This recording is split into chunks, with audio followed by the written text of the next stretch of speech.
Hi there, it's me, Audrina Lane, here with you, and I'm reading an excerpt as part of my Music in My Writing interview series over on my Facebook page. And this excerpt is from Elaine Chissick's novel Ties That Bind. And she said this is one of her favourite scenes because at home when she was trying to write it, she just couldn't get it right.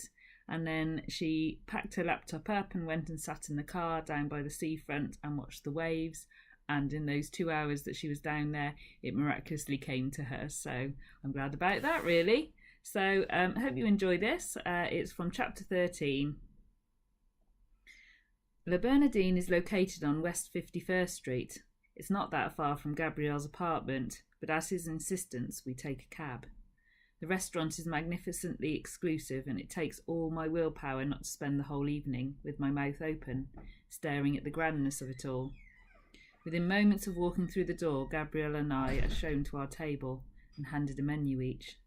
Our table is underneath the canvas of the ocean, stretching practically the whole width of the wall. It's so large and powerful I can almost hear the waves crashing on the shore, as the rest of the lighting in the restaurant is a muted gold. The waves really do stand out. Gabrielle orders the wine, and when the waiter leaves our table, he reaches out and lightly touches my hand. "Alexandra, you've gone pale. Are you okay?" "Have you seen these prices?" I whisper to him quietly, leaning forward in my seat. "Yes, it's your birthday. Don't look at the prices. But it's just... Alexandra, please." Gabrielle cuts me off with a hiss and leans on the table between us. His voice, like his gaze, is hard. "Just forget about it. This is my treat for your special day. Let me do this." And he sits back, with his brow still creased. "All right," I breathe, holding up my hands. "But when it's your birthday, then it's my treat, and no arguing. Deal?" Gabrielle puts his menu down, sits back in his chair and folds his arms. Eventually he smiles, glancing down, and then looks at me through his eyelashes. "All right, if it will stop you going on about how expensive this is." I'm glad he's given in to me, but something tells me he didn't want to. "It will," I say with a self-satisfied grin. "When is your birthday, Gabe? How long have I got to save up?" I ask, leaning my elbows on the table, perching my chin on my fingers. He smiles and sits forward in his chair, resting his arms on the table. "My birthday isn't until February, and I'll be 35. "Ah," I smile triumphantly and rest my hand on the table. "The age at which you can become president." "Like that's going to happen," Gabrielle laughs. "Maybe not for you, but it'll be the age at which you'll be suitably spoiled, so be prepared." Gabrielle takes my hand and squeezes it. He looks down at our entwined fingers for a moment.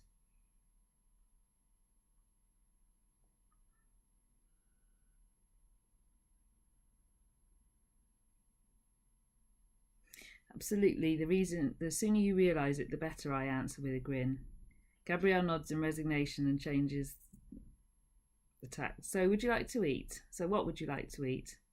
I pull my hand away from his and look up at the menu again. Right, I really have no idea what to choose. "How about you order?" "Are you sure?" he asks. "Go for it. I place my taste buds in your hands." "It's very brave of you, Alex," Gabrielle said, looking at me as if I'd just agreed to something I shouldn't have. The waiter comes back to our table with a bottle of wine and pulls a small amount into Gabriel's glass. After tasting it, Gabriel nods to the waiter, who then fills both our glasses and leaves the bottle in a wine bucket by the table.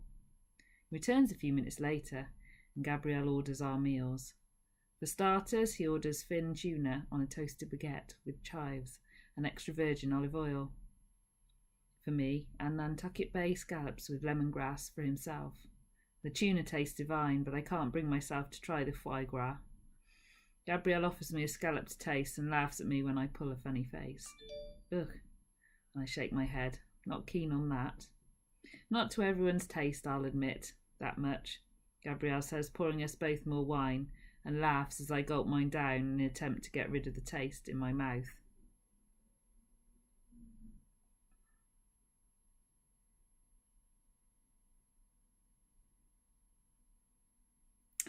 So, for main course, for you, Alex Ballico, which is salted cod with baby...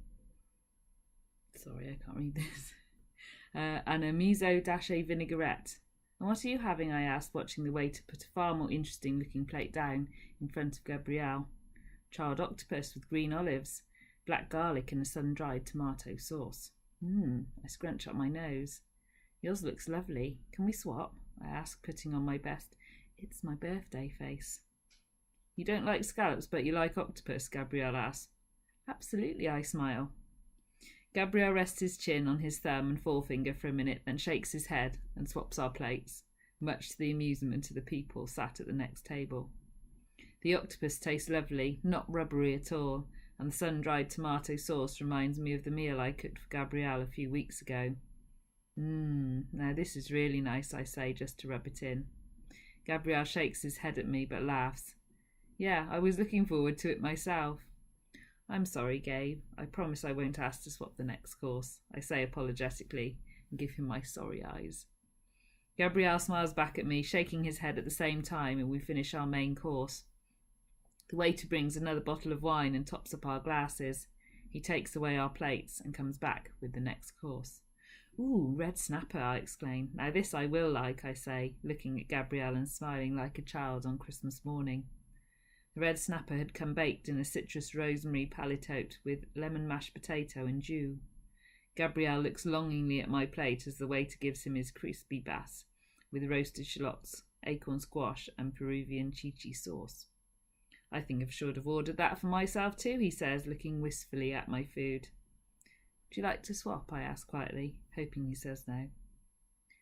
No, I'll stick to my crispy bass, he said, a little disheartened. We can share, I start to say. Okay, you don't have to ask me twice, he says, his eyes lighting up. And not bothering to think that we look like a couple of kids in a school dining hall, we swap half our meals with each other, much to the light at the diners at the next table. Gabrielle sees them watching, and with a smile he shrugs his shoulders and mouths, "It's her birthday," at which point they laugh and wish me many happy returns. I really don't think I could eat another thing, I say, resting back on my chair and laying a hand across my aching stomach. I'm stuffed. No room for dessert? Gabrielle asks. Well, maybe a small one, I confess, rubbing my stomach and leaning forward to rest my arms on the table. The waiter comes over to take our plates away, and Gabrielle asks for 5 minutes before ordering the dessert.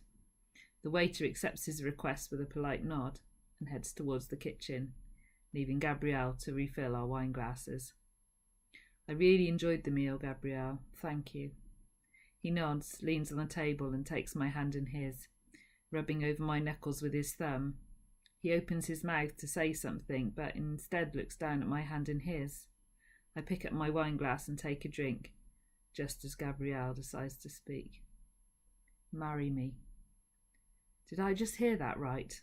The cool liquid hits my throat as I take in a disbelieving gasp, causing it to head down the wrong way, which makes me choke. I start to cough as I clumsily put the glass back on the table. It falls over, spilling what's left of the wine onto the crisp white table linen. Pulling my hand away from Gabrielle's, I fumble for a napkin and hold it to my mouth, hoping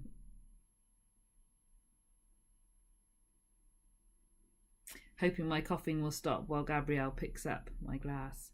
I push back on my chair and start to stand up as the waiter rushes over to assist us by using the napkin draped over his arm to mop the table.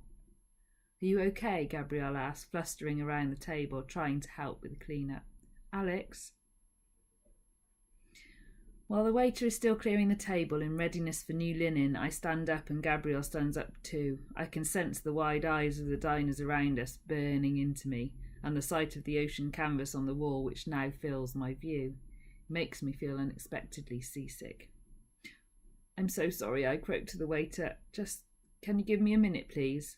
I say to Gabrielle through the napkin, and rush off in search of the ladies' room before he has chance to answer, and hoping he doesn't follow me.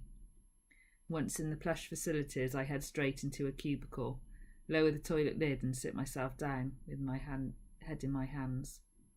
Marry him, I think to myself. My heart is pounding and my hands are shaking. Marry him. Did I seriously hear that right? How the hell can I marry him? We've known each other all of 5 damn minutes, and let's face it, He hasn't exactly declared his undying love for me. What is he thinking? And on that note, I have to leave it there. So thank you, Elaine, for that rather tantalising tease, and I have to say, a rather nice menu. I really want to go to this restaurant. Does it actually exist? So I hope you've liked it as much as I've enjoyed reading it. If you want to get your hands on a copy of the book, you can find it on Amazon, and I'm sure Elaine will be very happy if you do choose to buy a copy. Anyway, that's it from me for now, so I shall wish you bye-bye, and I'll see you again soon. Take care.